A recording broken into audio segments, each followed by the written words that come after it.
I want to kind of still linger on with the small tasks and the small increments. There is this popular technique called the Pomodoro technique. Has any of you have had an experience with that? And do you think that actually really helps with managing your time and accomplishing tasks? Before I even ask that question, let me briefly even describe what the Pomodoro technique is.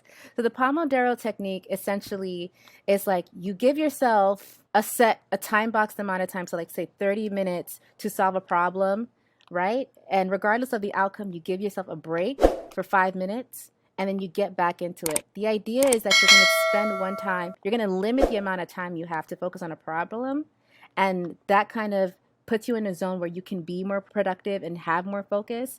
And then make sure you take that break, take a walk, eat a snack, right? And then get right back into it. The idea behind it is just that when you have like a laser focus time slot, you tend to get more value out of your time as opposed to not having some sort of structure. So that's essentially what the Pomodoro technique offers. So with that background, have you ladies ever used that technique and did it work for you? I have tried that technique one time. Even bought an app. I paid $2 for it. And guess what that app? Two whole dollars. Oh my gosh. Samantha wasn't playing no games. She said, I will master this. She was serious. She was like, time management. But that app is no longer on my phone. So I did try it. I tried Pomodoro. I tried it one time too, and I didn't like it. It was just like a ticking time bomb, and I felt anxious watching the time just go by, and I'm just like, ooh, I only have this time left. Ooh, I only have this time left. Instead of it being like a mental relief, like, wow, I get to work for X amount of time, it was like anxiety producing for me. So I don't like it personally.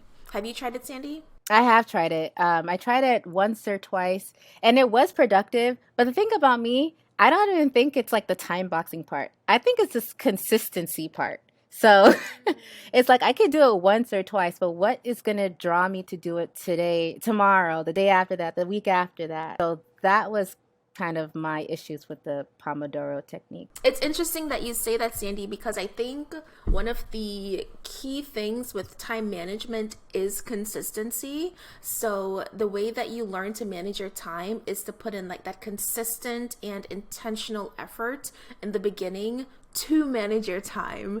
And once you put in that consistent effort, it becomes a habit. So like with Pomodoro technique, like if you love that technique, make a commitment to yourself for at least like a month to say, you know what?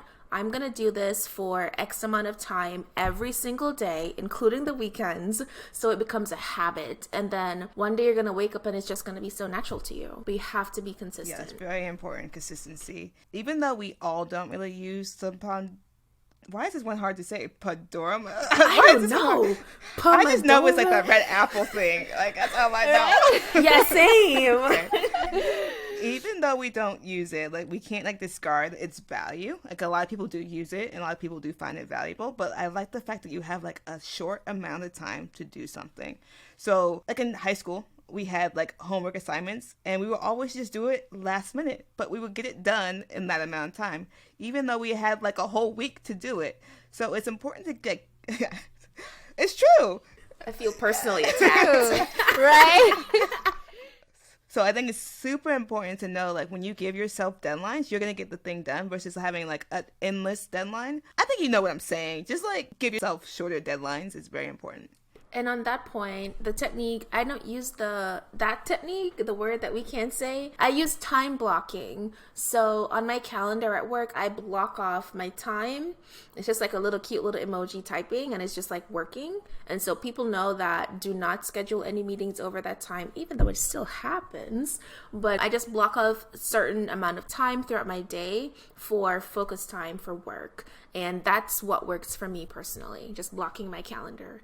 Honestly, calendar is bae. If it's not on the calendar, it's not going to happen.